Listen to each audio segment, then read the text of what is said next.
and pranam to all of you. Again, I am coming back to my channel Asit Government Rule Guru. Today, I will discuss Winner MCQ 2, CCS Leave Rules 1972. In this video, I will discuss 10 MCQ questions related to the earned leave, and also you can get all the informations related to the earned leave. If you go through the video, then you must have clear about the earned leave. So it is updated one. Clear?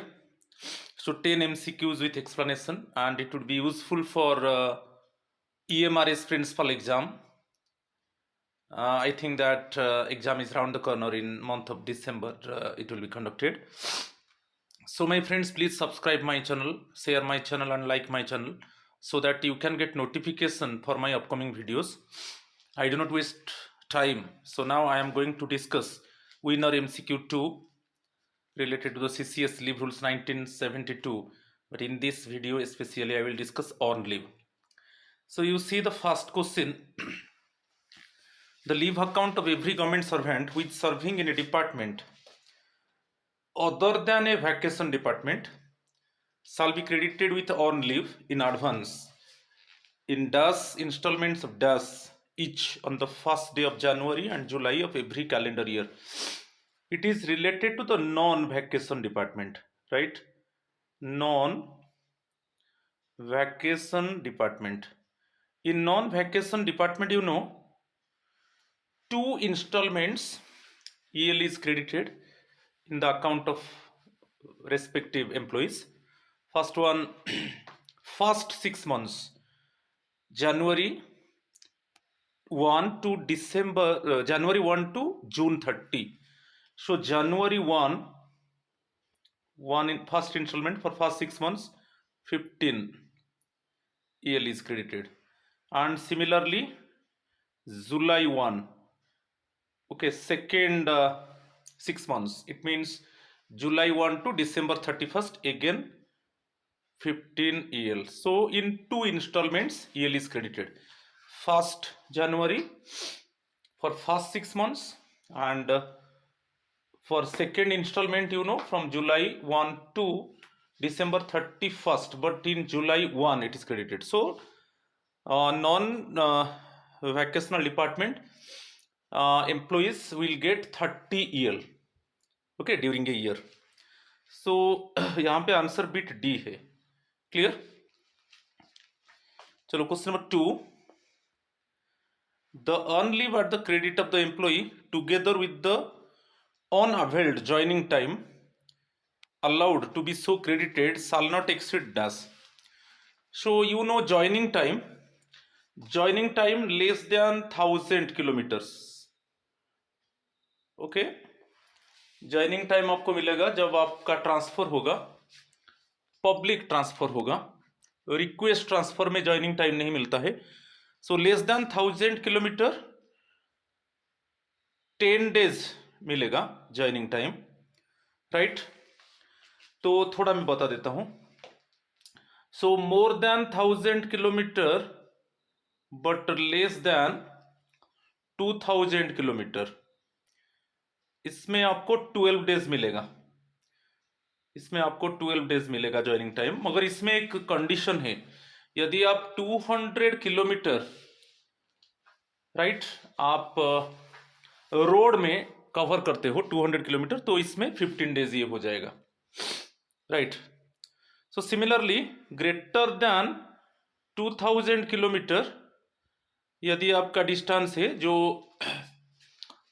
It means from old to new headquarter greater than 2000 kilometre, तो 15 days joining time मिलेगा. Clear? तो maximum joining time 15 days है. तो suppose मुझे 15 days joining time मिला, मैं 3 days use किया journey के लिए, मैं 3 डेज यूज किया, तो बाकी जो 12 डेज ज्वाइनिंग टाइम बचा वो आपका ईएल में क्रेडिट हो जाएगा. बट मैक्स ऑलवेज जो मैक्सिमम ईएल जो होगा क्रेडिट होगा वो 300 डेज होगा, बिट सी. तो मैक्सिमम ज्वाइनिंग टाइम 15 डेज है. आप ज्वाइनिंग टाइम रूल्स मेरा वीडियो है, आप देख लीजिए joining time rules, CCS joining time rules, rule 5 देख लीजिए, डिटेल्स टेबल में है। मैं इसमें डिटेल्स डिटेक्ट नहीं करना चाहता हूं। जब आपका पब्लिक ट्रांसफर होता है आपको ज्वाइनिंग टाइम मिलेगा, तो इसमें मैक्सिमम ज्वाइनिंग टाइम 15 डेज है। सपोज मैं 3 डेज ज्वाइनिंग टाइम अवेल किया, तो बाकी 3 डेज में अवेल किया तो बाकी 12 डेज है, तो 12 डेज मेरा ईएल में क्रेडिट होगा, मगर मैक्सिमम ईएल होता है 300 डेज। ठीक है, सपोज फॉर एग्जाम्पल यहां पर मैं एक एग्जाम्पल देता हूं। सपोज मेरा अभी 290 ईएल है, ठीक है, अभी मुझे 15 डेज ज्वाइनिंग टाइम मिला, जेटी मुझे 15 डेज मिला, तो उसमें मैं जो ज्वाइनिंग टाइम 2 डेज में अवेल किया, ये जो ज्वाइनिंग टाइम है मैं 2 डेज अवेल किया, तो बाकी कितना बचा, 13 डेज बचा। तो 13 डेज मीन्स में मुझे वो ईएल में क्रेडिट होगा, मगर 13 हो जाएगा तो वो 303 हो जाएगा, मगर मैक्सिमम कितना ईएल होगा, ज्वाइनिंग टाइम मिलाकर 300 ईएल मैक्सिमम, उससे ज़्यादा नहीं होगा। तो आपका खाते में जो लीव अकाउंट है उसमें कितना ईएल रहेगा, 300 ईएल, मैक्सिमम 300 ईएल। तो आंसर इज बिट सी। समझ में आ गया? चलो next one, question number 3। Now it is actually that type of question is coming, correct one, incorrect one. यहाँ पर करेक्ट वन में अंडरलाइन कर दिया, करेक्ट वन को अंडरलाइन कर दिया। इसमें क्वेश्चन देखेंगे, ठीक है। Question number 3, when a government servant joins a new post without availing full joining time by reasons that, correct statement हम डिटेक्ट करेंगे। First one, he is ordered to join the new post at a new place of posting without availing a full joining time to which he is entitled. ये correct statement है। Suppose मुझे 10 days joining time मिला, मैं 2 days joining time avail किया, तो बाकी जो 8 days है वो मेरा ईएल में क्रेडिट होगा। प्रॉब्लम क्या है, 10 डेज मुझे ज्वाइनिंग टाइम मिला, मेरा ट्रांसफर पब्लिक ट्रांसफर हुआ, मुझे 10 डेज ज्वाइनिंग टाइम मिला, उसमें मैं 2 डेज अवेल किया, तो बाकी 8 डेज मेरा ईएल में क्रेडिट होगा। ठीक है, ये करेक्ट है। Second one, he proceeds alone to the new place of posting and joins the post without availing full joining time and takes his family later within the permissible period of time for claiming traveling allowance for the family। ये statement भी correct है। तो यहां पर जो है दोनों statement कर, सेकंड स्टेटमेंट क्या है, सपोज मैं अकेला चला गया, मेरा जो न्यू हेडक्वार्टर को मैं अकेला चला गया, सपोज मुझे ज्वाइनिंग टाइम 10 डेज मिला, राइट, उसमें मैं सपोज 3 डेज अवेल किया, 3 डेज अवेल किया अलोन में, बाकी कितना बचा, 7 डेज। तो फिर मेरा ओल्ड हेडक्वार्टर को आके मेरा फैमिली को मैं लेकर जाऊंगा, ठीक है। मगर ये जो है मेरा ज्वाइनिंग जिस डेट में होगा उसका 6 मंथ्स के अंदर, आपको याद रखना है, जिस डेट में मैं ज्वाइन कर लिया न्यू हेडक्वार्टर में, उसका 6 मंथ्स के अंदर मेरा फैमिली को मैं न्यू हेडक्वार्टर ले सकता हूं, और उसमें ट्रैवलिंग अलाउंस भी मिलेगा। पहले मैं अकेला चला गया, ज्वाइन किया, ज्वाइन करने जिस दिन ज्वाइन किया उसका 6 मंथ्स के अंदर मैं मेरा फैमिली को लेकर जा सकता हूं, ठीक है, और उसमें मुझे ट्रैवलिंग अलाउंस मिलेगा। तो ये जो दोनों स्टेटमेंट एक्चुअली करेक्ट है। मैं पहले अकेला चला गया तो मुझे जितना ज्वाइनिंग टाइम मिला था मैं उसको पूरा अवेल नहीं किया, फिर मैं जो परमिसिबल टाइम में बताया, जिस डेट में ज्वाइन करोगे 6 मंथ्स के अंदर आपका फैमिली ले सकते हो, उसमें टीए मिलेगा। फिर मैं आया, मेरा फैमिली को लेकर न्यू हेडक्वार्टर गया, ठीक है। तो उसमें वो जो बाकी ज्वाइनिंग सपोज डेज था मैं उसको अवेल कर सकता हूं, ठीक है। तो यहां पर दोनों स्टेटमेंट करेक्ट है। करेक्ट स्टेटमेंट पूछा है ना, तो option is bit C. Clear? चलो question number 4, the earned leave at the credit of a government servant as on the last day of December 292 है, last day of December 2022। Number of earned leave at the credit of the government servant on first day of January 2023, अभी 292 है, तो फिर 1 जनवरी में मेरा 15 EL credit होगा, 15 EL credit होगा, मगर हम जानते हैं कि मैक्सिमम ईएल कितना रहेगा, 300। तो इस केस में क्या होगा, जो 1 जनवरी में मुझे 15 EL मिलेगा वो कैसे होगा ना, इसमें 8 ऐड कर दो, ये हो जाएगा it is equal to 300 plus 7, ये जो 7 सेपरेट होकर रहेगा, और ये जो 7 EL सेपरेट होकर रहेगा वो जनवरी 1 उसको अवेल करना है। जनवरी 1 टू जून 30 के अंदर ये 7 EL जो सेपरेट है उसको यूज करना है, अदरवाइज ये लैप्स कर जाएगा, क्योंकि हम जानते हैं कि मैक्सिमम EL सभी समय हमारा खाते में कितने रहेगा, 300 रहेगा। तो अभी 292 था, दिसंबर 31 292, जनवरी 1 में 15 EL मेरा अकाउंट में क्रेडिट हुआ, तो वो कैसे होगा, 292 प्लस 8 हो गया 300 प्लस 7, 300 प्लस 7 सेपरेट रहेगा।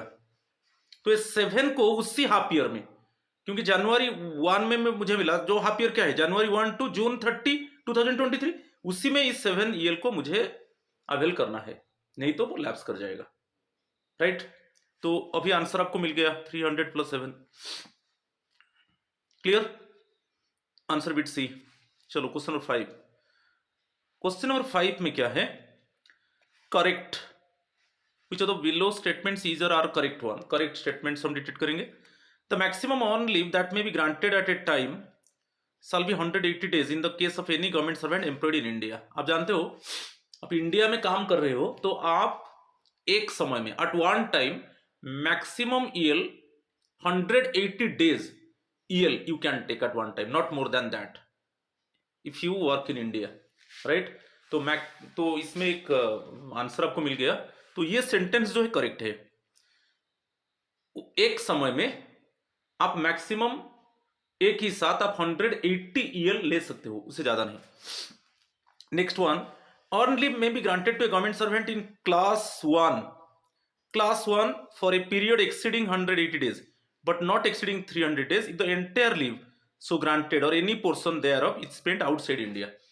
यदि आप आउटसाइड इंडिया में टाइम स्पेंड किया तो वो मोर than 180 days but not exceeding 300 days। जैसे यहां पर दे दिया outside India Bangladesh, Bhutan, Burma, Sri Lanka, Nepal, Pakistan. यदि आप कुछ पार्ट आप पूरा आप सपोज बाहर में काम कर रहे हो, सपोज डेपुटेशन में आप बाहर चले गए, जैसे बांग्लादेश, भूटान, आप 300 एक ही साथ आप 300 EL ले सकते हो पूरा। सपोज आप पूरा जाकर बाहर में काम कर रहे हो डेपुटेशन में, यदि इंडिया में काम किया और कुछ पोर्शन जाकर अदर कंट्री में काम किया तो आपको एक ही साथ अप टू 300 days EL मिलेगा, उससे ज्यादा नहीं। मगर इंडिया में आप जो काम कर रहे हो maximum at one time maximum 180 days you can avail, not more than that. और suppose part of the service just you do work in India and part in other countries, तो वहां पर वन टाइम में आप 300 EL avail कर सकते हो, मोर than 180 but not exceeding 300 days। ये दोनों स्टेटमेंट करेक्ट है, ओके। तो यहां पर करेक्ट दिया था 1 और 2, answer is bit A, right.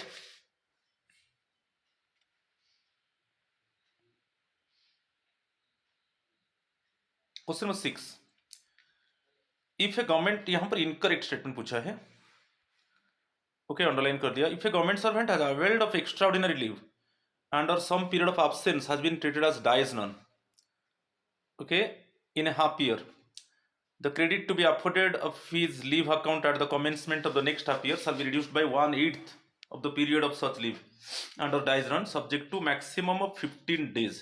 ये स्टेटमेंट गलत है, मैं बता रहा हूं, ये 1/10 होगा, 1/8 नहीं 1/10 होगा। कैसे बता रहा हूं, सपोज आप मार्च 1 टू अप्रैल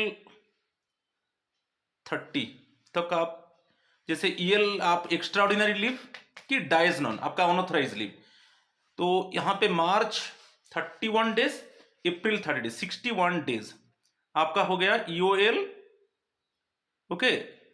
और डाइज नॉन अनऑथराइज लीव जिसको बोलते हैं, डाइज नॉन अनऑथराइज लीव है ये केस में।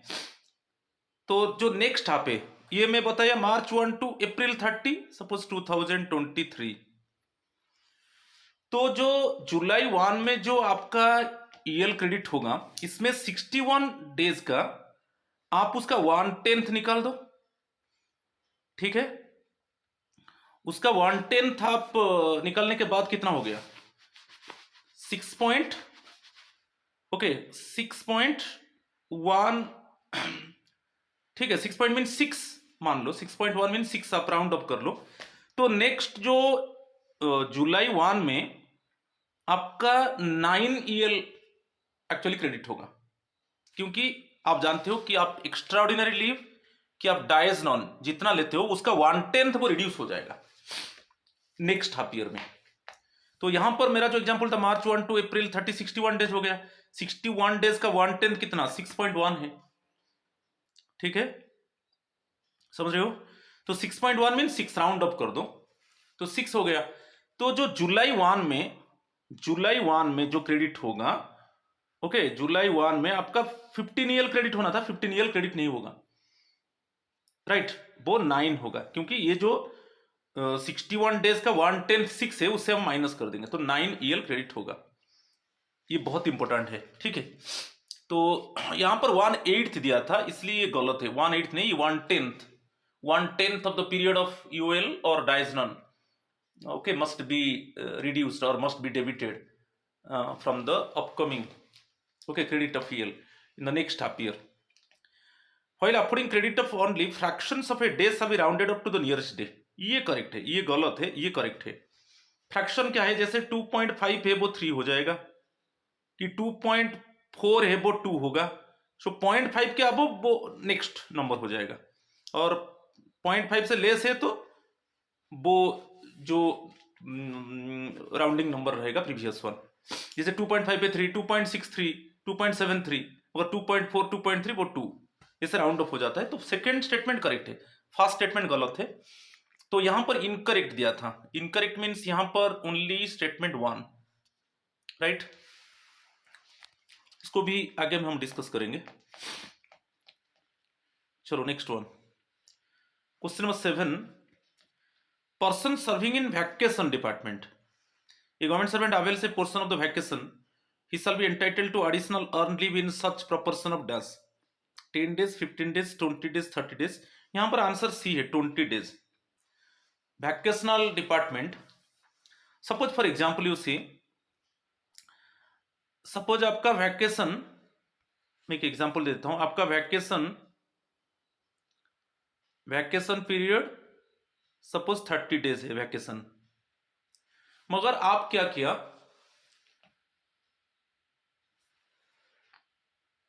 टेन डेज आप काम किया, ठीक है 10 डेज आप काम किया, 20 डेज आप काम नहीं किया, क्योंकि आपको वैकेशन मिला है 30 डेज। 10 डेज आप जस्ट यू डू वर्क, आप काम किया, 20 डेज आप वैकेशन ले लिया, तो ये 10 डेज में आपको EL मिलेगा, क्योंकि 10 डेज आप काम किया ना, समझ रहे हो कि नहीं। तो ये 10 डेज कैसे मिलेगा आपको, इसमें प्रोपोर्शनेट EL कैसे कैलकुलेट होगा, क्योंकि 10 डेज आप काम किया, आपका वैकेशन पीरियड 30 डेज था, 20 डेज आप वैकेशन में रह गए, मगर 10 डेज आप काम किया, तो उसको 20 डेज प्रोपोर्शन में होता है, प्रोपोर्शन ऑफ 20 डेज। तो इसको कैसे कैलकुलेट करेंगे मेरा एग्जांपल में, तो आप 10 डेज काम किया ना, तो 10/20, राइट, तो 10/20 इंटू आपका हो जाएगा, यहां पर जो प्रोपोर्शनेट हो जाएगा, बेसिकली आप 10 डेज काम किया, तो यहां पर हम कैसे कैलकुलेट करेंगे, 10 डेज के लिए आपको उसका हाफ डेज मिलेगा, 10/20, ओके। तो इसमें 20 डेज प्रोपोर्शन में होता है, तो आप सपोज, और एक बार थोड़ा समझा देता हूं, वैकेशन पीरियड एक्चुअली 30 डेज है, ठीक है। तो जो कैलकुलेशन होगा, आप इसमें 10 डेज काम किया,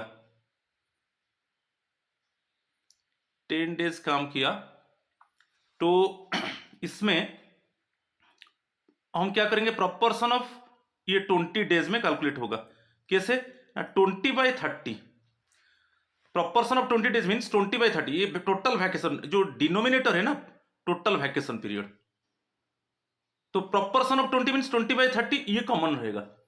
तो 20/30 वैकेशन पीरियड 30 डेज इंटू आप जितना दिन काम किया,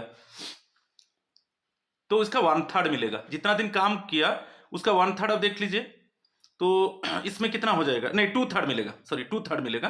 तो उसमें कितना हो गया 20/3, 20/3 मीन्स 6.6 मीन्स आपको 7 प्रोपोर्शनेट ईएल मिलेगा, समझ रहे हो। तो आपको जो फॉर्मूला है, जो प्रोपोर्शन ऑफ 20 बहुत इंपॉर्टेंट है, proportion of 20 days means common हो जाएगा 20/30। सपोज और एक एग्जांपल देता हूं, सपोज आपका वैकेशन पीरियड, वैकेशन 60 डेज है, वैकेशन 60 डेज है, और आप पूरा वैकेशन नहीं लिया, आप वर्क किया 20 डेज, 20 डेज आप वर्क किया, तो यहां पर कॉमन हो जाएगा प्रोपोर्शन ऑफ 20 डेज। कैसे उसको करेंगे ना, 20/60 total vacation denominator, okay, total vacation period 20/60, ये जो प्रोपोर्शन ऑफ 20 डेज 20/60 इंटू कितना दिन काम किया 20 डेज, तो उसका 1/3 हो जाएगा। ओके 20/3 कितना हो गया, अराउंड 6.6, तो 7 प्रोपोर्शन में आपका कितना 7 EL क्रेडिट होगा, समझ में आ रहा है। तो इसे आपको कैलकुलेट करना है, तो यहां पर 20 डेज अच्छे से मैं समझाया 20 डेज। चलो next one, question number 8, incorrect statements हम देखेंगे। फर्स्ट स्टेटमेंट, वैकेशन में be taken in combination with earn leave. हाँ, आप वैकेशन को ईएल के साथ कंबाइन कर सकते हो, मगर जो मैक्सिमम ईएल होगा वो 180 डेज से ज्यादा नहीं होगा, तो वैकेशन के साथ आप ईएल कंबाइन कर सकते हो। 1 day joining time admissible for transfer with in the same station, same station में आपको 1 डे ज्वाइनिंग टाइम मिलता है, सेम डे सेम स्टेशन में, with in same station means suppose with in 20 kilometre radius. आप थोड़ा ज्वाइनिंग टाइम को देखिए, same station में आपका ट्रांसफर हो गया, पब्लिक ट्रांसफर हो गया, तो आपको 1 डे ज्वाइनिंग टाइम मिलेगा। तो वो जो 1 डे ज्वाइनिंग टाइम मिलेगा, आप अवेल नहीं किया तो वो ईएल में क्रेडिट नहीं होगा। हम जानते हैं कि सपोज हमको जब ज्वाइनिंग टाइम मिलता है उसमें कुछ पोर्शन हम अवेल किया, कुछ पोर्शन अवेल नहीं किया, जो पोर्शन हम अवेल नहीं करेंगे वो ईएल में क्रेडिट होगा। मगर इसमें क्या है, ये स्टेटमेंट गलत है। वो बोला है 1 day joining time admissible for transfer with in the same station, ये तो करेक्ट है, सेम स्टेशन में ट्रांसफर हो रहा है मीन्स 1 डे ज्वाइनिंग टाइम मिलेगा। इफ नॉट अवेल्ड, यदि 1 डे ज्वाइनिंग टाइम आप अवेल नहीं किया वो ईएल में क्रेडिट होगा, वो एक्चुअली ईएल में क्रेडिट नहीं होगा, आप याद रखिए। Within the same station if you are getting transfer and you will get 1 day joining time, and if you cannot avail it then वही 1 day it is not add in EL account, वो lapse हो जाएगा। तो ये गलत है, ये बोला है क्रेडिट होगा, EL अकाउंट में क्रेडिट नहीं होगा। EL should not ordinarily be denied to any employee especially in the last 10 years, जो आपका सर्विस 10 years बाकी है उसके अंदर आप EL मांग रहे हो तो उसको मना नहीं किया जा सकता। तो ये भी एक क्वेश्चन है, इन द लास्ट 10 years में EL कोई भी डिमांड करेगा उसको मना नहीं किया जाएगा, ये स्टेटमेंट करेक्ट है। Maximum leave encashment of EL for LTC in entire service is 50 days.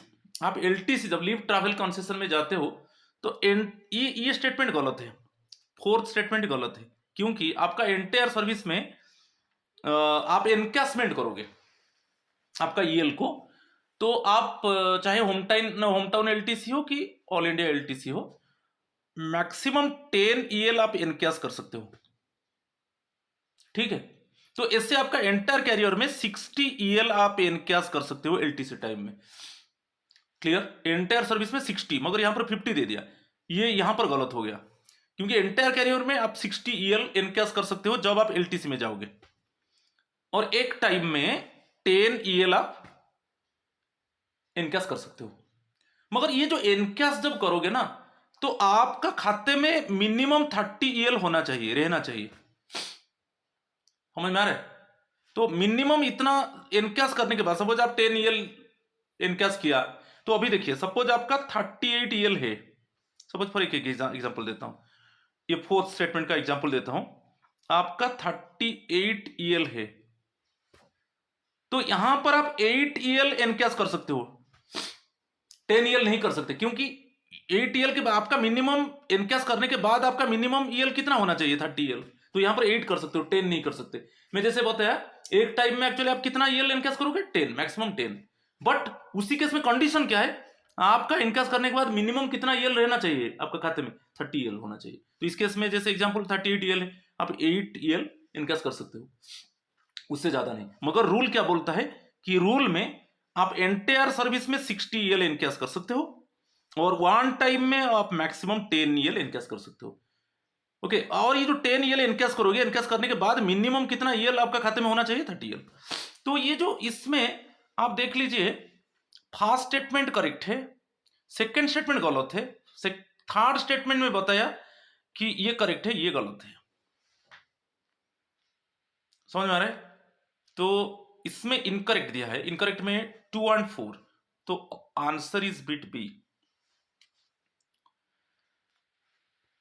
Question number 9, as per leave rules the number of days within which the government servant should apply for conversion. आप देखिए जो CCS leave rules 1972 rule 10 देखिए, conversion है। Suppose आप अभी क्या है, आप सपोज आप HPL लिए थे, ठीक है, आप जिस दिन ज्वाइन किया उसका 30 डेज के अंदर आप उसको EL में कन्वर्ट कर सकते हो और उसके हिसाब से आपका सैलरी एडजस्ट होगा। जैसे आप EL लिया है, EL को सपोज आप अभी कन्वर्ट करोगे, EL लिया, ज्वाइन कर लिया, जिस डेट में ज्वाइन करोगे उसका 30 डेज के अंदर EL को आप HPL में कन्वर्ट कर सकते हो, और मगर सैलरी एडजस्ट होगा ना, EL में आपको फुल मिला है, HPL में आपको हाफ सैलरी मिलेगा, तो आप कन्वर्ट कर सकते हो। मगर EL ले लिया, जिस डेट में EL पूरा लीव अवेल करने के बाद आप जिस डेट में ज्वाइन किया उसका 30 डेज के अंदर आप EL को HPL में कन्वर्ट कर सकते हो, कि HPL को EL में कन्वर्ट कर सकते हो। तो वही दिया है कितना दिन के अंदर, ये 30 डेज के अंदर आप कन्वर्ट कर सकते हो। और इसमें बहुत इंपॉर्टेंट और क्वेश्चन, रूल 10 ये दिया है, conversion of one type of leave into another type of leave. तो जिस डेट में लीव अवेल करने के बाद जिस डेट में ज्वाइन करोगे उसका 30 डेज के अंदर आप अप्लाई करोगे कि मैं ये टाइप ऑफ लीव लिया था और मैं इस टाइप ऑफ लीव को कन्वर्ट करना चाहता हूं, ठीक है।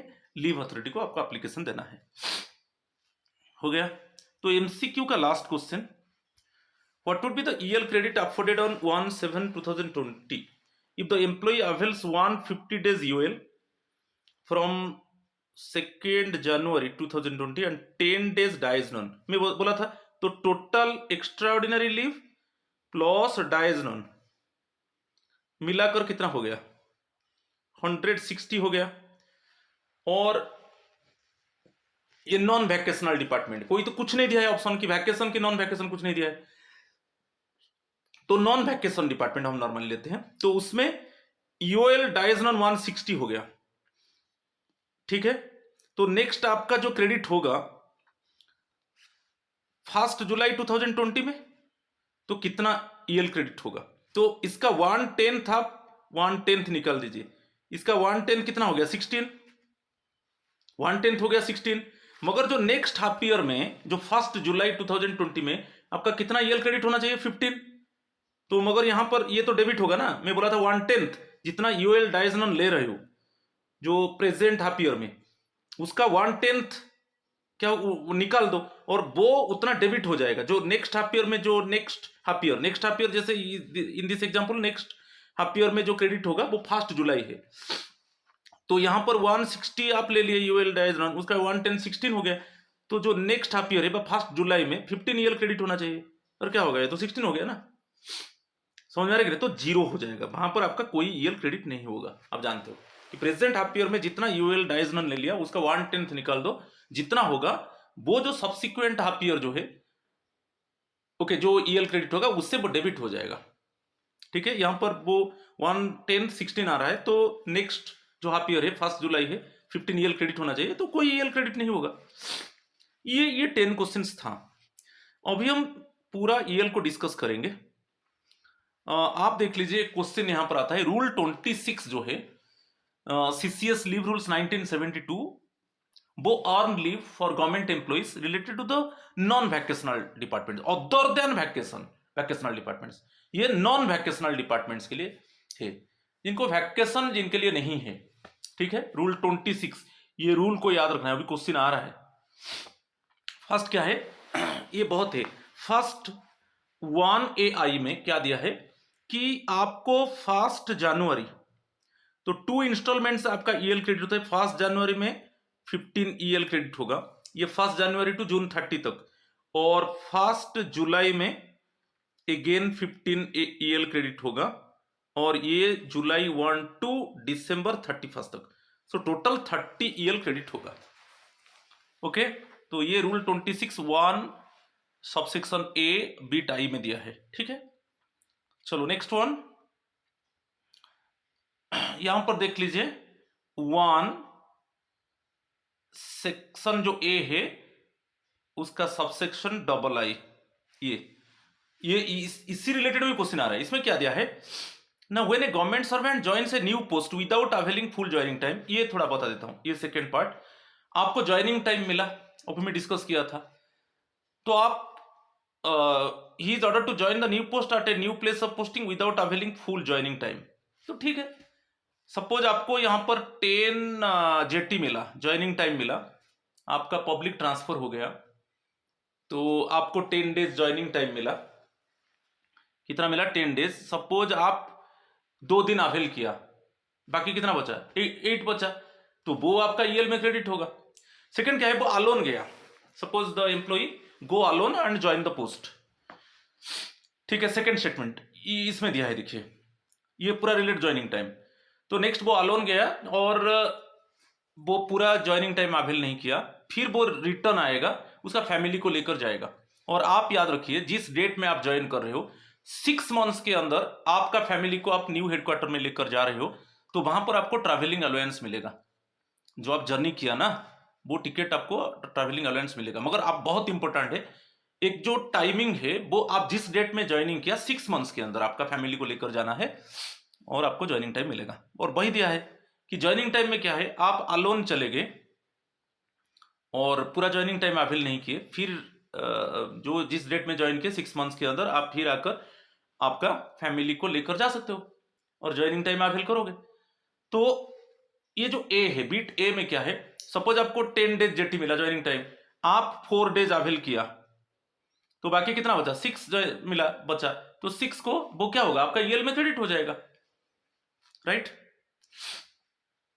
वही दिया है। और इसमें जो ज्वाइनिंग टाइम ये क्लियरली दे दिया, देखिए the number of days joining time आज एडमिसिबल, ये दिया है रूल 5। आप देखिए joining time, CCS joining time rule सब देखिए, उसमें पूरा क्लियरली दिया है कि मैक्सिमम आपको ज्वाइनिंग टाइम 15 डेज मिलेगा, और जो अवेल इसमें जितना आप कर रहे हो, सपोज 15 डेज आपको ये मैक्सिमम 15 डेज ज्वाइनिंग टाइम मिलेगा।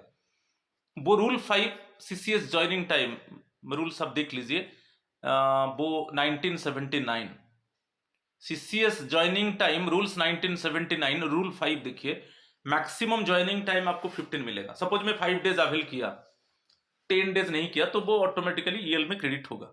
मगर EL में जो क्रेडिट होगा मैक्सिमम 300, जैसे आपका सपोज 295 है, मुझे 15 डेज JT मिला, मैं 5 डेज अवेल किया, मैं 5 डेज अवेल किया, बाकी कितना बचा? 10 डेज। वो 10 डेज क्या होगा, मेरा EL में क्रेडिट होगा, मगर हमारा ज्वाइनिंग टाइम मिलाकर कितना EL होना चाहिए? मैक्सिमम 300 EL, इससे ज्यादा नहीं होगा। समझ में आ रहा है कि नहीं? तो जो ज्वाइनिंग टाइम जो जितना EL है और जो ज्वाइनिंग टाइम आप अवेल नहीं किया, वो दोनों मिलाकर 300 EL होना चाहिए, जैसे मैं एक एग्जांपल में आपको समझाया।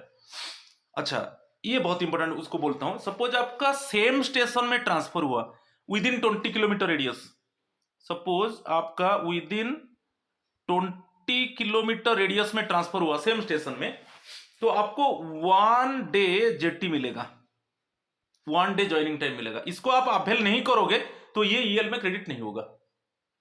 इसको अवेल करना है, अवेल नहीं करोगे तो लैप्स हो जाएगा, वो EL में क्रेडिट नहीं होगा। ठीक है, राइट? चलो अभी फिर नेक्स्ट आ जाएंगे। ये आप देखिए rule 1 subsection B, the leave rule at the credit of a government servant at the close of the previous half year shall be carry forward to the next half year subject to the condition that the leaves so carried forward plus the credit for the half year do not exceed the maximum limit of 300 days. Previous जो leave था, suppose आपका देखिए carry forward कैसे होगा, suppose आपका एक example देता हूं, क्लियर हो जाओगे। जून 30 में आपका सपोज 289 ईएल है, तो जुलाई 1 में फिर आपको 15 डेज ईएल क्रेडिट होगा जुलाई 1 में नेक्स्ट हाफ ईयर के लिए। तो उसमें क्या होगा ना, इट इज 300 प्लस 4 रहेगा, क्योंकि वो तो कैरी फॉरवर्ड हो गया। ये जो जून 30 में 289 था वो कैरी फॉरवर्ड हो गया नेक्स्ट हाफ ईयर को 289, और जुलाई 1 में आपको 15 ईएल मिला, तो मगर मैक्सिमम 300 ईएल रहेगा। और ये जो 4 है ना, ये सेपरेट रहेगा। ये सेपरेट को आपको मेरा जो एग्जांपल में जुलाई 1 टू दिसंबर 31 के अंदर अवेल करना है, नहीं तो ये लैप्स कर जाएगा।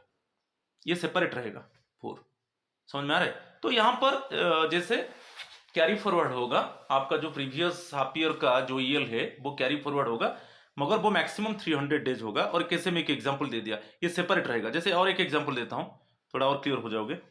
जैसे आपका जून 30 में आपका 296 ईएल है, अभी जुलाई 1 में फिर 15 डेज ईएल क्रेडिट होगा, मगर कैसे रहेगा ना, 300 ओके प्लस 11 कैसे रहेगा। तो ये जो 11 है ना, ये जो 11 है आपको जुलाई 1 टू दिसंबर 31 के अंदर अवेल करना है, नहीं तो ये लैप्स कर जाएगा।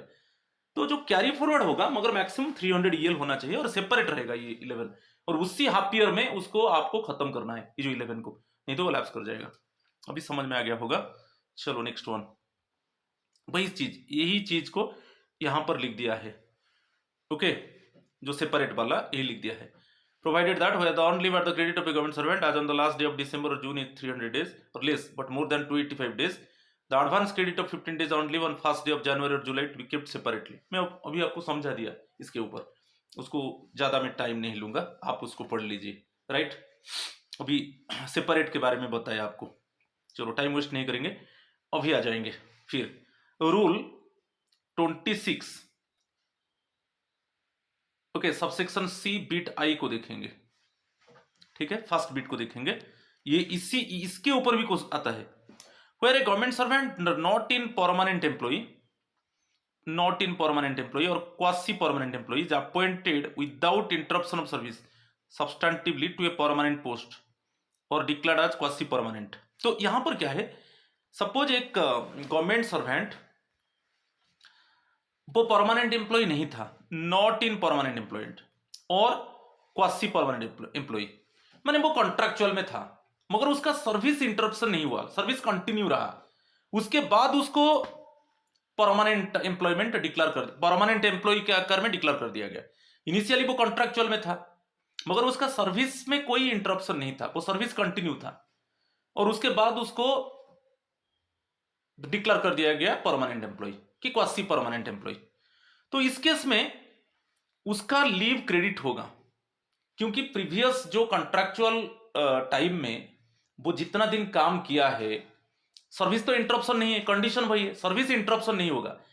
कॉन्ट्रैक्चुअल था, सर्विस इंटरप्शन नहीं हुआ, कंटिन्यू रहा, एंड ऑटोमेटिकली उसको परमानेंट एम्प्लॉय के आकार में डिक्लेयर कर दिया गया। तो वो जो कॉन्ट्रैक्चुअल पीरियड में काम किया था उसमें भी ईएल उसको मिलेगा, जैसे कैलकुलेशन होता है ईएल, वो ईएल मिलेगा, वो लीव अकाउंट को रिकास्ट कर दिया जाएगा, ओके। तो जो प्रीवियस ड्यूट था कॉन्ट्रैक्चुअल पीरियड में जो काम किया था, तो उस पीरियड में भी उसको ईएल एज यूजुअल जैसे मिलेगा, उसके तो लीव अकाउंट को रिकास्ट कर दिया जाएगा। समझ में आ गया, ठीक है। जैसे परमानेंट एम्प्लॉय को ईएल मिलता है, वो जो कॉन्ट्रैक्चुअल पीरियड में जितना दिन काम किया था उसी हिसाब से उसको ईएल क्रेडिट होगा उसका अकाउंट में। समझ में आ गया होगा। चलो नेक्स्ट वन, और उसी का 26 बीट सी डबल आई जो सेकेंड बिट क्या है देखिए, where a government servant are availed of extra ordinary leave since, तो वहां पर क्या था, पहले कॉन्ट्रैक्चुअल था, तो यहां पर कॉन्ट्रैक्चुअल से वो परमानेंट हो गया, और कॉन्ट्रैक्चुअल टाइम में वो एक्स्ट्रा ऑर्डिनरी लीव लिया था, क्योंकि ऐसे तो नॉर्मली हमको जैसे ईएल क्रेडिट होता है उसको तो वैसे ही ईएल नहीं मिलेगा, तो कॉन्ट्रैक्चुअल था अभी परमानेंट हो गया, मगर कॉन्ट्रैक्चुअल टाइम में वो एक्स्ट्रा ऑर्डिनरी लीव लिया था, तो कॉन्ट्रैक्चुअल टाइम में जो एक्स्ट्रा ऑर्डिनरी लीव लिया था अभी जैसे परमानेंट हो जाएगा, और उसमें मैं बता रहा हूं जो कॉन्ट्रैक्चुअल वो था उसमें सर्विस इंटरप्शन नहीं होगा, वो कॉन्ट्रैक्चुअल पीरियड कंटिन्यू था और उसको अभी परमानेंट एम्प्लॉय डिक्लेयर कर दिया गया, और कॉन्ट्रैक्चुअल टाइम में वो ईओएल लिया था, अभी उसको क्या होगा ना, ये जो ईओएल को ईएल में कन्वर्ट कर दिया जाएगा, क्योंकि कॉन्ट्रैक्चुअल पीरियड जो जितना दिन काम किया था उस पीरियड में भी उसको ईएल एज यूजुअल कैलकुलेट होगा, जैसे परमानेंट एम्प्लॉय को मिलता है वैसे ही कैलकुलेट होगा, तो वो जो ईओएल लिया था वो उसको कन्वर्ट कर दिया जाएगा ईएल को, जितना उसका ड्यू है, क्योंकि कॉन्ट्रैक्चुअल पीरियड में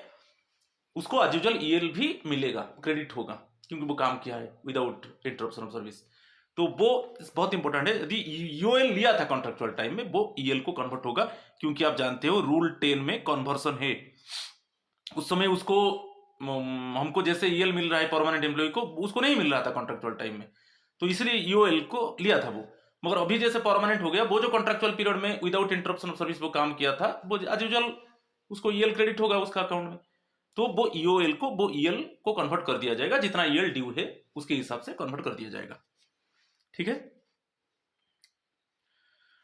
next one 26 subsection D, a period spent in foreign service shall count as duty, आप सपोज फॉरेन सर्विस में चले गए, आपका वो जो फॉरेन सर्विस में आप ड्यूटी स्पेंड किया उसको ड्यूटी माना जाएगा for the purpose of this rule, यदि आप लीव सैलरी आपको लीव सैलरी कंट्रीब्यूशन देना है, ठीक है, आपको लीव सैलरी कंट्रीब्यूशन देना है, आप थोड़ा डेपुटेशन, मेरा वीडियो है डेपुटेशन एंड फॉरेन सर्विस के ऊपर, आप अभी फॉरेन सर्विस में जाकर काम कर रहे हो और वो ड्यूटी माना जाएगा, जैसे आपको एज यूजुअल ईएल मिलेगा मगर आपको लीव सैलरी कंट्रीब्यूशन देना है, ठीक है। नेक्स्ट वन यहां पर आ गया, ये बहुत इंपॉर्टेंट है, 26 सबसेक्शन 2 आ गया, इसमें क्या है, आप एक ही टाइम में 180 डेज ईएल आप ले सकते हो, you employed in India, okay, अभी इसके ऊपर में डिस्कस किया था, at one time you can take 180 days EL, not more than that if you work in India, मगर सेकेंड क्या है, सपोज आप उसमें कुछ दिन अदर कंट्रीज में काम, other countries means Bangladesh, Bhutan, Burma, Sri Lanka, Nepal, Pakistan, कुछ पार्ट वहां पर काम किया, तो आपको जो ईएल एक ही टाइम में मिलेगा up to 300 EL, more than 180 days up to 300 EL मिलेगा, उससे ज्यादा नहीं है, मगर आपको कुछ पार्ट कहां पर काम करना है, जैसे बांग्लादेश, भूटान, बर्मा, श्रीलंका, नेपाल, पाकिस्तान, और इसमें क्या है, सपोज आप part of the time you work in India, part of the time you work in other countries, जो मैं अंडरलाइन किया, मगर इंडिया में आपको मैक्सिमम 180 डेज, इंडिया में जो काम कर रहे हो तो वन टाइम में आपको मैक्सिमम 180 डेज ईएल मिलेगा, ठीक है, क्लियर, तो आप कुछ पार्ट इंडिया में किया और कुछ पार्ट जाकर फॉरेन में किया उसी कंट्री में, तो आपको अप टू 300 ईएल मिलेगा, 300 ईएल से ज्यादा नहीं मिलेगा एट वन टाइम, क्लियर, मगर इंडिया में आपको जो ईएल मिलेगा वो मैक्सिमम 180 डेज, तो वही चीज इसमें दिया गया है, आप क्लियर हो जाओगे, ठीक है, चलो ठीक है, इसको थोड़ा पढ़ लीजिए, इसको और ज्यादा डिस्कस नहीं करेंगे। नेक्स्ट पार्ट, अभी कैलकुलेशन कैसे होता है ईएल, ये रूल 27 को याद कीजिए, बहुत इंपॉर्टेंट है, कैलकुलेशन ऑफ ईएल, और ये जो कैलकुलेशन होगा ये नॉन वैकेशनल डिपार्टमेंट के लिए, किसके लिए, नॉन वैकेशनल डिपार्टमेंट, तो नॉन वैकेशनल डिपार्टमेंट के लिए आप देखिए 5/2 डेज, 5/2 डेज, 2 हाफ डेज पर कैलेंडर मंथ, पर calendar month, calendar month means 1 to 30 कि 1 to 31st, okay, calendar month 5/2 days के हिसाब से पर मंथ, 5/2 डेज पर मंथ, ठीक है। सपोज फॉर एग्जाम्पल आप जनवरी 2 में ज्वाइन किया, तो ये तो कैलेंडर मंथ नहीं होगा, क्योंकि कैलेंडर मंथ जनवरी 1 टू जनवरी 31 होता है कैलेंडर मंथ। जनवरी 2, तो जनवरी 2 में आपको ईएल नहीं मिलेगा, तो आपको कैलकुलेट होगा फरवरी टू जून, जो हाफ ईयरली हम करेंगे। फरवरी टू जून 5 मंथ्स हो गया। 5 मंथ्स में ईच मंथ में कितना, 5/2, 25/2, 25/2 12.5, तो उसको नेक्स्ट राउंड अप करेंगे, 0.5 है ना, 12.5 है तो वो 13 हो जाएगा, क्योंकि 0.5 और उससे ज्यादा होगा तो next, okay, next whole number हो जाएगा। 0.5 से कम है, जैसे 0.4 है, 0.3 है, वो जो होल नंबर रहेगा वही रहेगा। सपोज 12.4 है, 12 रहेगा, 12.3 है, 12 रहेगा। मगर 0.5 से ज्यादा 0.5, 0.6 ऐसे होगा तो नेक्स्ट होल नंबर हो जाएगा। क्लियर? तो ये जो नॉन वैकेशनल डिपार्टमेंट के लिए एवरी कैलेंडर मंथ समझ में आ गया। कैलेंडर मंथ मीन्स 1 to 30 कि 1 to 31, तो 2 हाफ डेज, 5/2 डेज पर मंथ आपका ईएल क्रेडिट होगा। ठीक है, फर्स्ट हो गया। Second one, the credit for the half year in which a government servant is due to retire resigns from the service. अच्छा, जो रिजाइन यहां पर दे दिया, इज ड्यू टू रिटायर और resigns from the service shall be afforded only at the rate of 2 half days पर completed calendar month up to the date of retire. तो retirement में कोई प्रॉब्लम नहीं है। जैसे आपका सभी समय याद रखना, इसमें जो 2A में रूल 27 सेक्शन 2A में इसमें क्या है, रिटायरमेंट है। सपोज आपका अभी जैसे डेट ऑफ बर्थ है, ये है 1/6, सपोज ये है 1974 है, आपका रिटायरमेंट होगा 2034 होगा, 31 में 2034। ओनली फर्स्ट डेट है तो प्रीवियस को चले जाओ, समझ में आ गया? 1 जून ओनली फर्स्ट डेट में ये होगा। मगर सपोज आपका डेट ऑफ बर्थ है फर्स्ट डेट है मींस प्रीवियस को जाएगा। सपोज 1974, तो आपका जो रिटायरमेंट होगा 30 जून 2034। तो ओनली फर्स्ट केस में, इसी केस में सपोज देखिए डेट ऑफ बर्थ है, ये आपका रिटायरमेंट कब होगा, ये 31 में होगा, 31 में 2034। तो ओनली फर्स्ट डेट आपका डेट ऑफ बर्थ है तो प्रीवियस को चला जाएगा, अदरवाइज एंड, तो उसमें कुछ नहीं, पूरा कैलेंडर मंथ हो जाएगा। मगर रिजाइन केस में, सपोज आप मिडिल में रिजाइन दे दिया, मिडिल में सपोज आप, एक एग्जांपल देता हूं, आप अप्रैल में रिजाइन दे दिया, अप्रैल सपोज 15 में रेजिग्नेशन दे दिया, कि अप्रैल 29 में रेजिग्नेशन दे दिया, कि अप्रैल 34 नून में आप रेजिग्नेशन दे दिया, वो काउंट नहीं हुआ, तो ये कैलेंडर मंथ नहीं हुआ। चाहे अप्रैल 29 हो, अप्रैल 15 हो, अप्रैल 30 मगर 4 नून, ये तो फुल कैलेंडर मंथ नहीं हुआ, तो उस केस में इसी अप्रैल मंथ के लिए आपको ईएल नहीं मिलेगा। मगर रिटायरमेंट के लिए प्रॉब्लम नहीं है, क्योंकि अब मैं बताया डेट। ठीक है, चलो नेक्स्ट वन, रिमूव्ड और डिसमिस्ड। आपको जिस डेट में रिमूव और dismiss means again for completed calendar month आपको 2 हाफ डेज, समझ में आ रहे? तो इसमें क्या है, सपोज आपको रिमूव्ड डिसमिस कर दिया गया। एक एग्जांपल देता हूं, सपोज आपको अप्रैल 30 में रिमूव कर दिया गया और डिसमिस कर दिया गया, एक मेजर पेनल्टी आपके ऊपर लगा जिसको रिमूव कर दिया गया अप्रैल 30 में। मगर अप्रैल 30 में किया गया आपको रिमूव डिसमिस, मगर अप्रैल 30 के लिए आपको जो पर मंथ में 5/2 जो 2.5 होता है, वो 5/2 डेज ईएल क्रेडिट होता है, नहीं होगा रिमूवल और डिसमिसल के लिए। अप्रैल 30 में आपका रिमूवल डिसमिसल होगा, तो भी आपको अप्रैल में नहीं मिलेगा। ठीक है, वही पर कंप्लीटेड कैलेंडर मंथ हो दिया है, पर completed calendar month preceding the calendar month is removed dismissed from service, तो अप्रैल के लिए नहीं मिलेगा। ठीक है, तो फिर नेक्स्ट वन देखें, यहां पर डेथ केस में सपोज आपका डेथ हो गया अप्रैल 20 में, डेथ हो गया मिडिल ऑफ द मंथ, मगर पूरा मंथ के लिए आपको ईएल मिलेगा भाई। 5 अप्रैल का जो मंथ है ना, 5/2 डेज ईएल क्रेडिट होगा। डेथ केस में क्रेडिट होगा, पूरा मंथ का क्रेडिट होगा, अप्रैल मंथ के लिए क्रेडिट होगा। मगर डिसमिसल रिमूवल के लिए, वो जिस मंथ में आपका रिमूवल हो रहा है, डिसमिस हो रहा है, वो मंथ में आपका ईएल क्रेडिट नहीं होगा। जो 5/2 डेज है पर मंथ, वो नहीं होगा। ठीक है, कि आप मिडिल ऑफ द मंथ में रेजिग्नेशन दे देते हो तो वो तो कंप्लीटेड कैलेंडर मंथ नहीं होगा। तो इस मंथ में आपका जो 5/2 डेज ईएल होता है पर मंथ, वो क्रेडिट नहीं होगा। मगर डेथ केस में होगा। जैसे अप्रैल 20 में आपका डेथ हो गया, तो पूरा अप्रैल मंथ में जो पर मंथ के हिसाब से 5/2 डेज ईएल क्रेडिट होता है, होगा। ठीक है, क्लियर हो गया। नेक्स्ट वन, ये आ गया एक्स्ट्रा ऑर्डिनरी लीव, मैं बता चुका हूं उसका एग्जाम्पल। और डाइज नॉन, यदि कोई हाफ ईयर में आपका एक्स्ट्रा ऑर्डिनरी लीव और डाइज नॉन हो जाता है, तो जो नेक्स्ट हाफ ईयर में उतना 1/10 ऑफ द पीरियड वो आपका डेबिट होगा, और मैक्सिमम 15 डेज होगा। सपोज मैं एग्जांपल देता हूं, सपोज आप February 1 टू आप May 31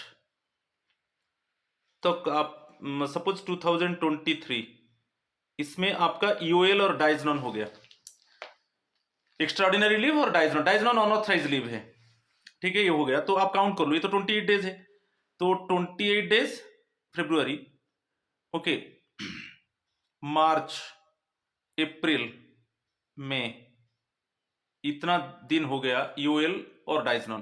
तो टोटल कितना हो गया? 62, 92, 100, 120 हो गया, 120 डेज। तो ये 120 डेज का 1/10 आप निकाल दो। 1/10 कितना है? 12 है। तो मैक्सिमम कितना ईएल डेबिट होगा? 15 डेज। तो यहां पर 12 हो गया। तो 12 है मीन्स जो जुलाई 1 में आपको 15 ईएल क्रेडिट होना चाहिए, जुलाई 1 में, मेरा एग्जांपल में।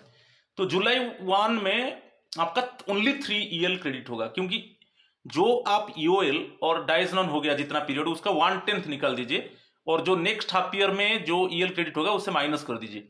तो जुलाई 1 में 15 ईएल क्रेडिट होना चाहिए, तो अभी नहीं होगा। जो ईयर 12 को माइनस कर दीजिए, 15 - 12, तो 3 डेज ईएल क्रेडिट होगा जुलाई 1 में। तो उसका 1/10, ये नॉन वैकेशनल डिपार्टमेंट के लिए। समझ में आ गया? ये बोथ याद रखिए, ईओएल और डाइज नॉन। ठीक है, डाइज नॉन जो है अनऑथराइज लीव में बताया। ये 3 में दिया है 26, ये सॉरी, ये दिया है 27 सबसेक्शन 3 में दिया है। और जो 27 सबसेक्शन 4 है, क्योंकि ईएल कैसे कैलकुलेट होता है, यहां पर दे दिया फ्रैक्शंस को हम राउंड अप करेंगे। फ्रैक्शंस क्या है?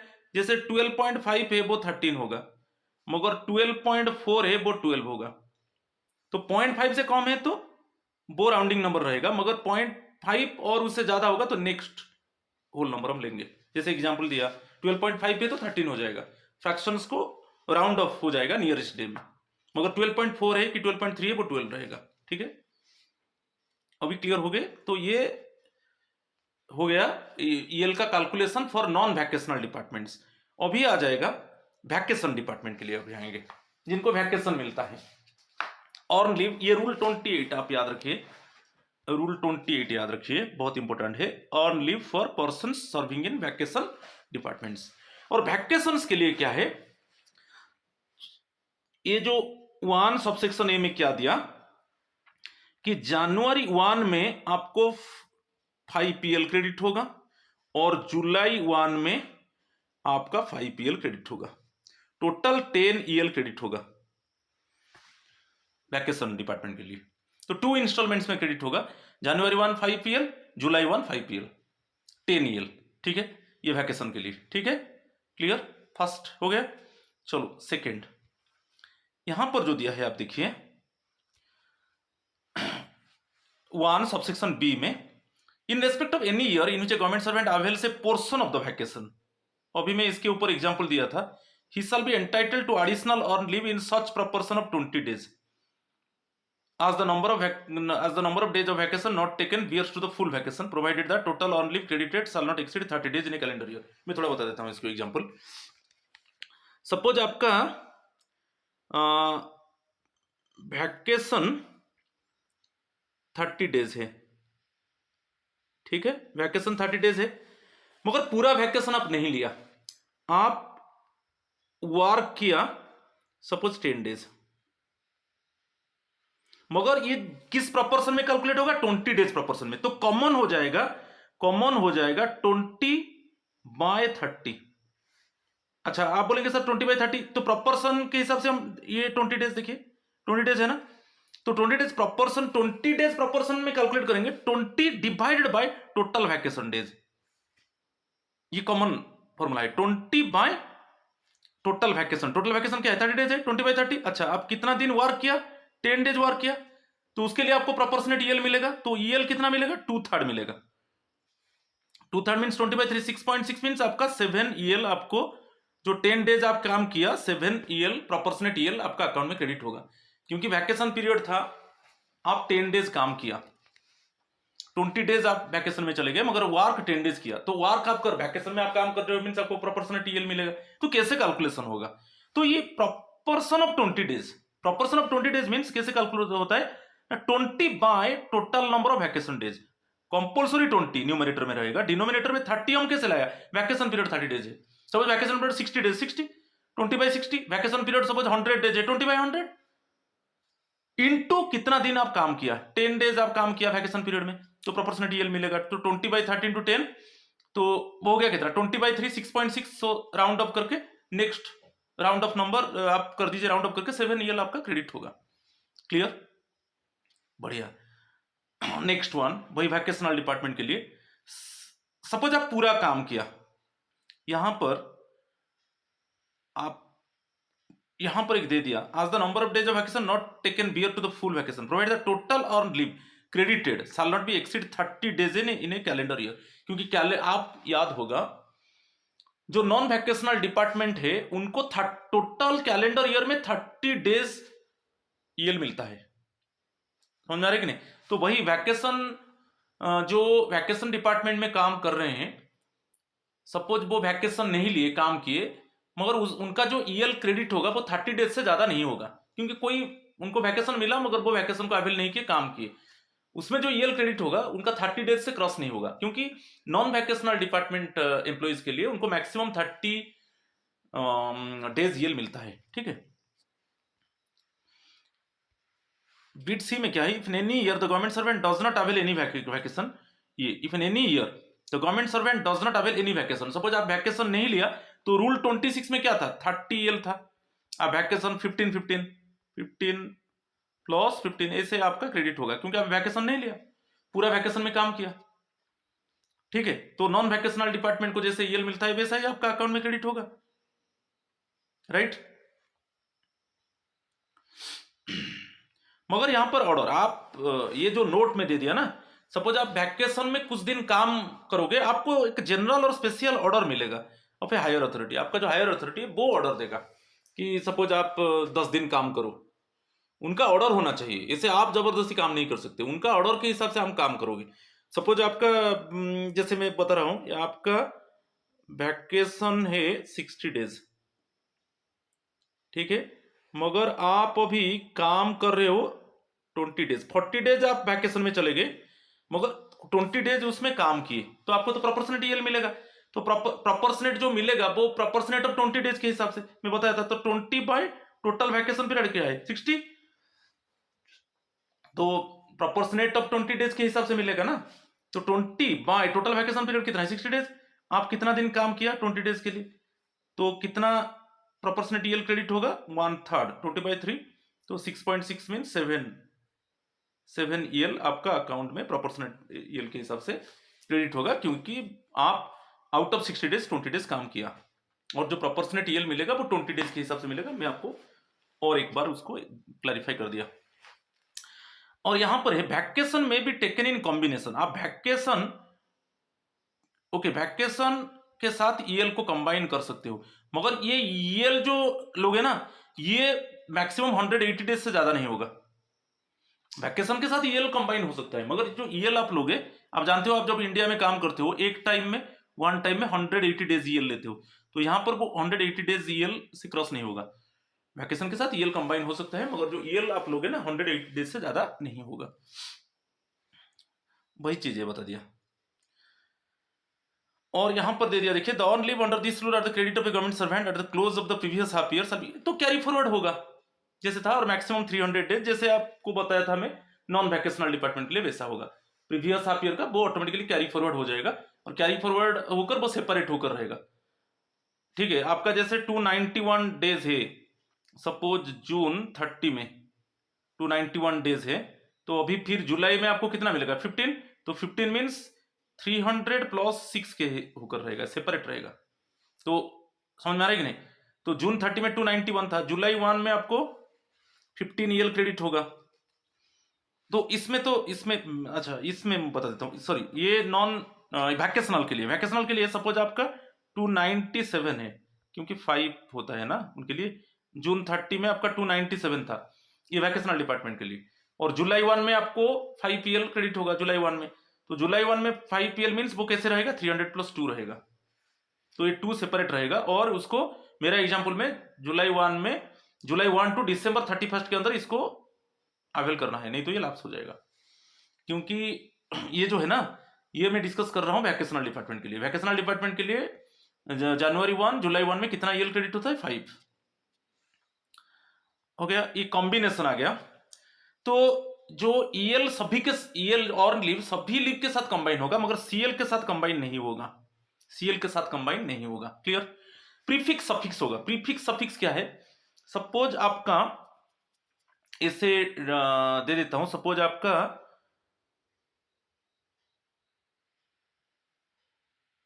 सपोज मंडे हॉलीडे है, मंडे हॉलीडे है, और वहां पर ये प्रीफिक्स सपोज आप ले लिए, और आप वहां पर नेक्स्ट वीक का जो वेडनेसडे, इसमें डेट मैं देता हूं, सपोज डेट के हिसाब से करता हूं, प्रीफिक्स सफिक्स के ऊपर थोड़ा बता देता हूं उसके ऊपर। सपोज ये जो डेट 16 है ये हॉलीडे है, और डेट 25 भी हॉलीडे है। ठीक है, आप अभी सपोज आप स्टेशन छोड़ दिया 16th को हॉलीडे, 15th आफ्टरनून को आप स्टेशन छोड़ दिया, तो आपका जो ईएल रहेगा 17 to 24 रहेगा, ईएल 17 to 24। ठीक है, 15 आफ्टरनून को आप जा सकते हो, 16 तो छुट्टी है, कोई प्रॉब्लम नहीं है, और दिसंबर 25 हॉलीडे है, तो आप ज्वाइन करोगे 26 को, तो ये प्रीफिक्स हो गया। तो जो 16th प्रीफिक्स हो गया, और यहां पर देखिए मैं जान ले, जो डेट 16 प्रीफिक्स हो गया, डेट 25 सफिक्स हो गया। समझ में आ गया? तो 17 to 24, डेट 17 to डेट 24 आपका आप ईयर ले लिए, तो 15 आफ्टरनून आप छोड़ दिया, 16th जो 16th है वो आपका प्रीफिक्स हो गया, और 17 to 24 तो 25th आपका हॉलीडे है वो सफिक्स हो गया, तो आप ज्वाइन करोगे 26 फोरनून में, 26 फोरनून में आप ज्वाइन करोगे, और ज्वाइनिंग रिपोर्ट भी दे दोगे। ठीक है, तो प्रीफिक्स सफिक्स हो सकता है। इंटरवेनिंग मीन्स, सपोज इंटरवेनिंग के ऊपर मैं थोड़ा डिस्कस करता हूं इसके ऊपर। सपोज आप 16th to 25 ले लिया, उसके अंदर आपका छुट्टी आ गया था, सपोज 18th हॉलीडे आ गया, कि 23rd आपका सपोज संडे आ गया, मगर ये सब ईएल में ये सब ईएल में जाएगा, क्योंकि मिडिल में आता है ना। 18th 23rd, 18th को एक हॉलीडे पब्लिक हॉलीडे है, 23rd संडे है, मगर इसमें इसको ईएल काउंट किया जाएगा, ये ईएल काउंट होगा, ये भी ईएल में काउंट होगा, क्योंकि इंटरनेशनल मिडिल में आ जाता है। ठीक है, लास्ट 10 ईयर सर्विस में बताया था कि आपका जब लास्ट 10 ईयर्स बाकी है, उसके अंदर आप ईएल डिमांड करते हो, तो आपको मना नहीं करेगा, लीव अथॉरिटी आपको मना नहीं करेगा। EL should not ordinarily be denied to any employee, especially in the last 10 years of service. और एलटीसी केस में थोड़ा बता देता हूं, आप ईएल इनकैश करोगे, बहुत इंपॉर्टेंट है। आपको जब आप एलटीसी लेते हो, मैक्सिमम 10 ईएल को आप इनकैश कर सकते हो, मैक्सिमम 10 ईएल आप इनकैश कर सकते हो, चाहे होम टाउन चाहे ऑल इंडिया। और एंटायर सर्विस में 60 डेज ईएल आप इनकैश कर सकते हो, ये बहुत इंपॉर्टेंट है एंटायर सर्विस में। मगर जब आप ये जो ईएल आप इनकैश करोगे, आपका मिनिमम ईएल खाते में इतना होना चाहिए, 30 ईएल। मैक्सिमम 10 ईएल आप एनकैश कर सकते हो, मगर 10 ईएल आप एनकैश करते हो तो इधर साइड में देखना है आपका मिनिमम कितना होना चाहिए, लीव अकाउंट में 30 ईएल होना चाहिए, मिनिमम इतना होना चाहिए, ठीक है। और एंटायर सर्विस में आप 60 डेज ईएल को आप एनकैश कर सकते हो, ठीक है। समझ में आ गया, क्लियर, ठीक है। चलो इसको मैं डिस्कस किया था। लीव सैलरी, तो आप जब पे drawn immediately before proceeding on leave, जो आप जिस डेट में आप लीव लिया ना, सपोज आप देखिए आपका जुलाई 1 में इंक्रीमेंट है, जुलाई 1 में आपका इंक्रीमेंट है, आप अभी सपोज जून 29 चले गए और आप जुलाई 7 में ज्वाइन किए, तो जुलाई 29 आप गया, तो जुलाई 29 मीन्स इसमें जो आपका पे स्केल था वही रहेगा, पे स्केल था, पे इसी पे स्केल के हिसाब से जो जून 29 जिस डेट से आप लीव लिया, जिस डेट से, उसमें आपका जो पे स्केल था उसके हिसाब से आपको लीव सैलरी मिलेगा उसके अंदर, मगर आपका इंक्रीमेंट ज्वाइन करने के बाद ही मिलेगा। जुलाई 1 में यहां पर इंक्रीमेंट नहीं मिलेगा, क्योंकि इंक्रीमेंट टाइम पे आप नहीं हो, आप छुट्टी में हो। तो जुलाई 7 में आप ज्वाइन करोगे तो जुलाई 7 में आपको इंक्रीमेंट, जुलाई 7 तक लिया है तो जुलाई 8 में आप ज्वाइन करोगे तो इसमें इंक्रीमेंट मिलेगा, क्योंकि इसी के अंदर इंक्रीमेंट पीरियड आ गया। तो जब आप ज्वाइन करोगे, जुलाई 8 में ज्वाइन करोगे, तब आपको इंक्रीमेंट मिलेगा, ठीक है। नेक्स्ट वन, एक्सेप्शंस दिया है, देखिए, EL to the credit of an employee who is dismissed और रिमूव्ड और रिजाइन्स फ्रॉम द सर्विस, जिस डेट में आपका डिसमिस हो जाता है, रिमूव हो जाता है, रेजिग्नेशन, उसमें आपका सीएल क्रेडिट होना बंद हो जाएगा, उसी डेट से आपका सीएल क्रेडिट होना बंद हो जाएगा। तो उसमें कुछ एक्सेप्शंस दिया है। सपोज आप रेजिग्नेशन, टेक्निकल रेजिग्नेशन दे रहे हो, टेक्निकल रेजिग्नेशन देकर अदर पोस्ट में ज्वाइन कर रहे हो, तो आपका ईएल कैरी फॉरवर्ड हो जाएगा। सपोज मैं अभी एक डिपार्टमेंट में था, मेरा सपोज 100 ईएल था, ठीक है, मैं जाकर और एक डिपार्टमेंट में ज्वाइन किया टेक्निकल रेजिग्नेशन में, क्योंकि मैं यहाँ पर अप्लाई किया था प्रॉपर चैनल में, ठीक है, प्रॉपर चैनल में अप्लाई किया था, तो मुझे और एक डिपार्टमेंट में जॉब मिल गया, तो जो प्रीवियस डिपार्टमेंट मेरा 100 ईएल था वो कैरी फॉरवर्ड हो जाएगा वो न्यू डिपार्टमेंट को, ठीक है, लैप्स नहीं होगा। और remove when an employee, suppose आपको डिसमिस, रिमूव कर दिया गया, फिर आपको रीइंस्टेट कर दिया गया अपील रिवीजन में, आप अपील किया, रिवीजन किया, उसमें आपका फिर रीइंस्टेट हो गया, तो इस केस में क्या है, आपका ईएल लैप्स नहीं होगा, ठीक है। और नेक्स्ट वन ये दिया है, when an employee having retired और ऑन कॉम्पेंसेशन, कॉम्पेंसेशन के हिसाब से आपको रिटायर्ड कर दिया गया था, इनवैलिड पेंशन और ग्रेचुइटी, आपको इज री एम्प्लॉयड, आपको फिर री एम्प्लॉयमेंट मिल गया, तो उस केस में भी आपका ईएल कैरी फॉरवर्ड होगा, ठीक है। प्रोबेशनर, प्रोबेशनर के लिए क्या है, जो 12 मंथ्स के बाद, सपोज मैं देखिए जनवरी 1 2023 में ज्वाइन किया, तो इस 12 मंथ्स के लिए मेरा ईएल क्रेडिट नहीं होगा, मगर नेक्स्ट जो है, जैसे मैं नेक्स्ट जो 1 ईयर कंप्लीट हो जाएगा, मेरा 1 ईयर कब कंप्लीट होगा, मेरा 1 ईयर कंप्लीट हो जाएगा दिसंबर 31 को मेरा 1 ईयर कंप्लीट हो जाएगा। वो 1 ईयर कंप्लीट होने के बाद मेरा ये जो 2 इंस्टॉलमेंट था 2023 का, जनवरी 1 में दिसंबर 31 तक, पूरा कैलेंडर ईयर में, सपोज मैं नॉन वैकेशनल डिपार्टमेंट में काम कर रहा हूं, तो 30 ईयर वो ऑटोमेटिकली क्रेडिट होगा, मगर 12 मंथ्स के बाद जो 2023 का जो ईएल है वो 12 मंथ्स के बाद क्रेडिट होगा, लाप्स नहीं होगा, क्रेडिट होगा, मगर वो 12 मंथ्स के बाद क्रेडिट होगा, ठीक है। और फिर वैकेशनल कुछ इंपोर्टेंट दे लेंगे, 10 डेज ईएल एवरी ईयर, आप जानते हो, 5+5 वैकेशन के लिए, वैकेशनल के लिए, और एडवांस क्रेडिट तो 5 डेज जानते हो, 1 जनवरी 1 जुलाई, और कंप्लीट मंथ में 5/6 डेज मिलेगा, complete calendar month, complete means 1 to 31 complete. जैसे मैं बताया, सपोज आप अप्रैल 2 में ज्वाइन किया, आप अप्रैल 2 में ज्वाइन किया, तो अप्रैल मंथ नहीं होगा, अप्रैल मंथ के लिए जो सपोज आप वैकेशनल स्टाफ हो, तो एवरी मंथ में आपको कितना मिलता है, एवरी मंथ में 5/6 डेज, ये नहीं मिलेगा, ठीक है।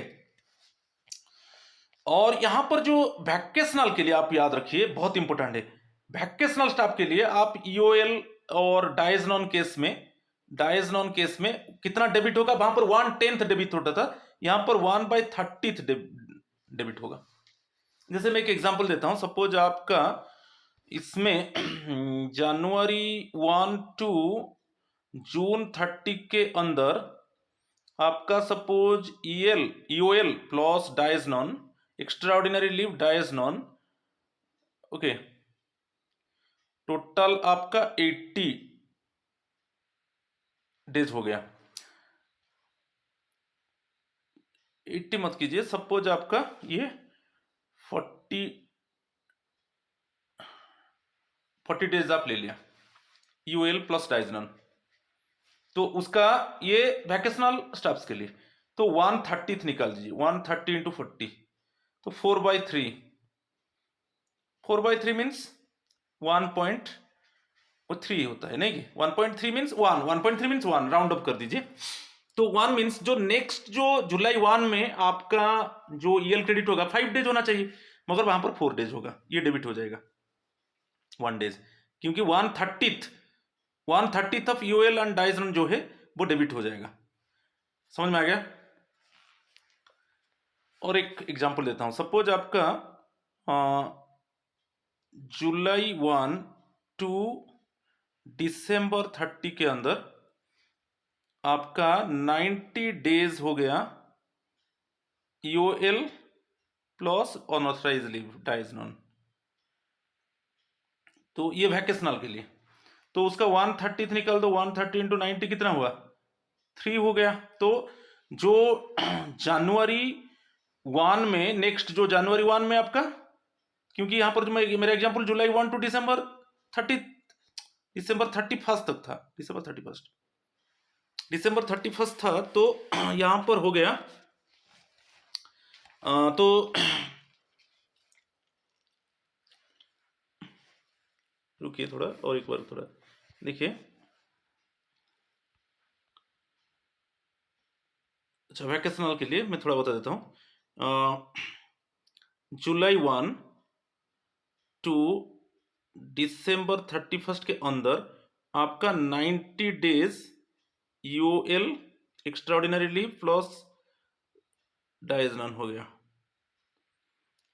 तो वैकेशनल के लिए 130 आप निकाल दो, 130 इंटू 90 कितना हुआ, 3 डेज हो गया ना। तो 3 डेज मीन्स आपको जो जनवरी 1 में जो क्रेडिट होगा वो कितना दिन होगा, 2 डेज ईएल क्रेडिट होगा, क्योंकि ये 3 डेज डेबिट हो जाएगा। ठीक है, चलो क्लियर। तो next leave encashment. Leave encashment क्या है, सपोज आप रेजिग्नेशन दे देते हो, तो आपका जितना ईएल है और रेजिग्नेशन और क्विटिंग सर्विस, आपका जितना ईएल है उसका हाफ मिलेगा। सपोज आपका ईएल अभी है 200, आपको 100 ईएल एनकैश होगा। रेजिग्नेशन, ओनली रेजिग्नेशन और क्विटिंग सर्विस में आप टेक्निकल रेजिग्नेशन देकर जा रहे हो तो वो कैरी फॉरवर्ड हो जाएगा ईएल, मगर आप सिंपली रेजिग्नेशन दे दिया, क्विट सर्विस क्विट कर लिया, तो आपका जितना ईएल है आपका हाफ कर दो, हाफ ईएल आपको एनकैश आप कर सकते हो। ठीक है, मगर उसमें एचपीएल जो है हाफ पे लीव वो एनकैश नहीं होगा। ये जो रेजिग्नेशन और क्विटिंग सर्विस केस में एचपीएल एनकैश नहीं होगा, जितना एचपीएल था वो लैप्स हो जाएगा। ओनली जितना ईएल है उसका हाफ कर दो, हाफ कर दो। जैसे 200 मेरा ईएल आपका था, उसका हाफ कर देने से 100 ईएल वो इनकैश होगा। तो आज इतना ही है, बहुत अच्छे से मैं समझाया। तो ईएल के ऊपर आप थोड़ा अच्छे से देख लीजिए, कोई भी क्वेश्चन भूल नहीं होगा, पूरा कंप्लीट इंफॉर्मेशन दे दिया। तो नमस्कार एंड प्रणाम to all of you, thank you.